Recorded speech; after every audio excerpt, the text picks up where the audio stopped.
کہ حضرت علی المرتضیٰ رضی اللہ تعالی عنہ سے کسی نے پوچھا کہ من اشجع الناس، کہ لوگوں میں سب سے زیادہ بہادر کون ہے؟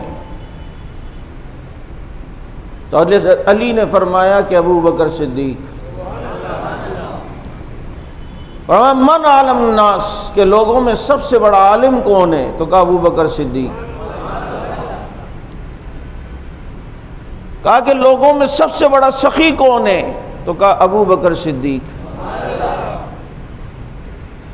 اب پوچھنے والا یہ چاہ رہا ہے کہ علی اپنا نام کب لیں گے، تو وہ تنک کے کہتا ہے کہ یہ میں جو سوال کرتا ہوں اور آپ جواب میں ابو بکر صدیق کہتے ہیں، تو علی المرتضیٰ کہتے ہیں کوئی اور ہو تو بتاؤں نا،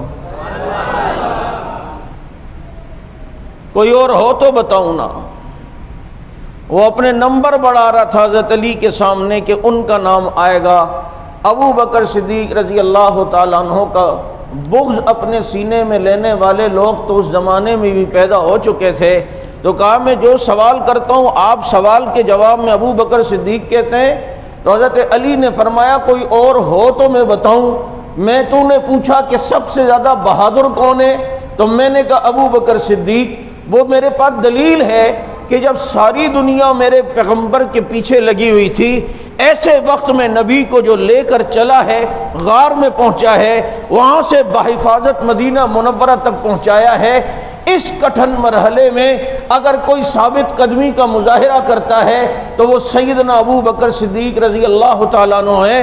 تو نے کہا کہ لوگوں میں سب سے زیادہ سخی کون ہے، تو میں نے کہا ابو بکر صدیق۔ یہ میں نے ایسے ہی نہیں کہا، میرے پاس دلائل ہیں کہ پیغمبر کو جب بھی کسی موقع پر کسی چندے کی ضرورت پڑی ہے، سب سے زیادہ بڑھ چڑھ کر ابو بکر صدیق نے اپنا مال پیغمبر کے آگے پیش کیا ہے۔ اور تجھے کیا پتا کہ تبوک کے موقع پر جب پیغمبر نے چندے کا اعلان کیا تو کوئی اپنے گھر کا آدھا لایا، کوئی سلس لایا، کوئی اپنی بساط کے مطابق لایا، ایک ہی تو تھا جو جھاڑو پھیر کے گھر سے سب کچھ لے کر آیا ہے، وہ ایک ہی تو تھا جس نے اپنا سب کچھ پیغمبر پہ لٹایا ہے۔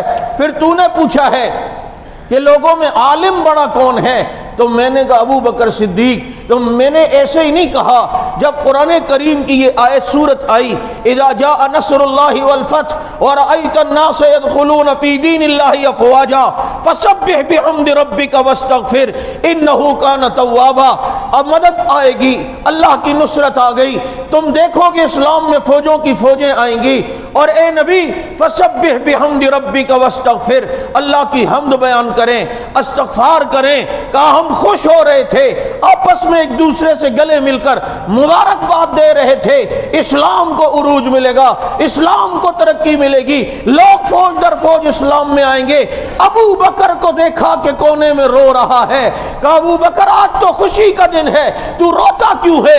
کہا تمہیں پتہ نہیں اس صورت میں اللہ کے نبی کو اللہ نے استغفار اور تسبیح کی کثرت کا کہا ہے، تمہیں شاید علم نہیں، مجھے ایسا لگتا ہے اب پیغمبر کے دنیا سے جانے کا وقت قریب آ گیا ہے، اسی لیے اللہ نے پیغمبر کو حمد اور استغفار کا حکم دیا ہے۔ کہ ہم حیران ہو گئے، جس طرف ہماری توجہ بھی نہیں گئی ہے، صدیق اکبر کے علم کو سلام کرتا ہوں کہ صدیق اکبر نے اس سے وہ چیز سمجھ لی تھی۔